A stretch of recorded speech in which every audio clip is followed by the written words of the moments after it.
আসসালামু আলাইকুম। সবাই কেমন আছেন? আশা করি ভালো আছেন। কিছু, কিছু ভিডিও দেইখা রিপ্লাই ভিডিও না দিলে আসলে চলে না। রিপ্লাই ভিডিও দিতে চাই না, তারপরেও দেওয়া লাগে, দিতে মন চায় আরকি। এই যে স্ক্রিনে একটা ভিডিও দেখতেছেন, এই সেই কুলাঙ্গার, যে কুলাঙ্গার নিজের ভাগ্নি বউয়ের বোনের মেয়ে, ভাগ্নির সাথে অবৈধ সম্পর্ক, সাথে দেখতেছেন উনার বউ। এই কুলাঙ্গারের বাচ্চা ভাগ্নির সাথে সম্পর্ক করছে, বউয়ে দেখেন তারে কতটুকু ভালোবাসে। এখন কথা হচ্ছে, এই আকাম-উকাম করার পরেও বউ ওর পাশে আছে।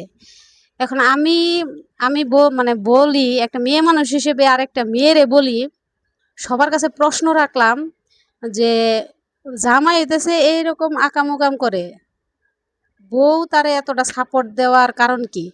বা বউয়ে যে এতটা সাপোর্ট দিতেছে, এটা কি ঠিক না বেঠিক? এটা সবাই কমেন্ট করে জানাবেন। ধন্যবাদ সবাইকে।